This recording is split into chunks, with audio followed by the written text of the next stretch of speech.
a little advertisement. If anybody out there has any issues or they need things coordinated, please go to our National IPR Center, which is located up in Washington, D.C. There's the information. There's the address. They just moved into a pretty nice new building in Arlington, across from Washington National Airport. And Mr. Apelius is our the program manager that we deal with up there. And there's my contact information. And if anybody has any questions, please, after the break, I can blow to answer them. Thank you. Thanks very much, Ed, for that presentation. That gives a great introduction to both what ICE is doing, what they have done, and a pretty stark reminder of what counterfeiting and piracy can involve and the potential effects of it. Very dramatic, and good to hear that people are on the job. The connection over to intellectual property and enforcement in China also brings me to our next presenter, who is Judge Ronald Liu. The Honorable Judge Liu was appointed to the federal bench 21 years ago, having previously served for 5 years as a judge of the LA Municipal and Superior Courts. And the reason I mention that connection is because he was the first Chinese American in the continental United States to be appointed as a U.S. District Judge, where he now serves on the Central District of California. In addition to an active judicial duties and being a sought-after speaker at home and internationally, Judge Liu is very active in civic and community affairs, having helped establish the Chinatown Service Center, the Asian Pacific American Bar Association, the Southern California Chinese Lawyers Association. He sits on numerous boards, including his alma mater, Southwestern School of Law, Friends of the Chinese American Museum, and I could go on until he's going to kick me off. As you can see, he's said I've had enough already. He sits on the Committee of International Judicial Relations of the U.S. Judicial Conference, and he will actually be going over in October and November to teach intellectual property law in China at Renda University with Matthew, who will be there on a Fulbright scholarship. And so people in Renda University will be learning from two top-notch U.S. intellectual property law gurus. Judge Liu. Thank you, Nicholas.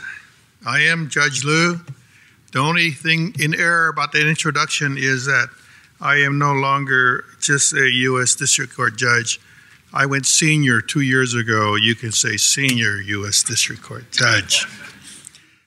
As you listen to the presentations, what's interesting was the last one here by Ed Tarver, because in his presentation, along with the prosecution in Houston with this guy named Kevin Chu, the AUSA who prosecuted this case was a person by the name of Sam Lewis.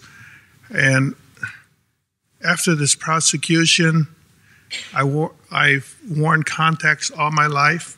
I put on my glasses, and then I quickly cut off my hair because I don't want to be known to be looking like one of these other people.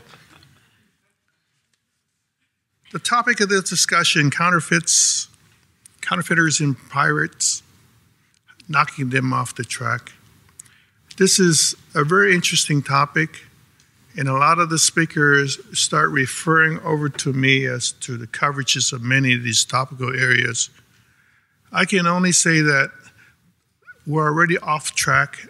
The presentations will only allow us to go to the end of the day, which our moderator was cut us off at.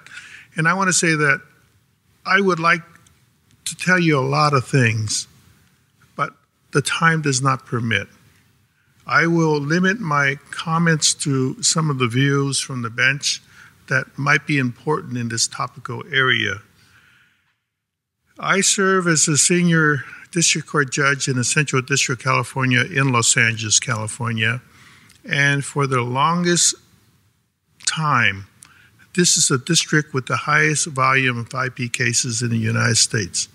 A lot of people will pick other districts as being that, having that honor, an honor which we do not want, but it just happens to be the largest number of IP cases in the Central District of California by nature of the people within our district.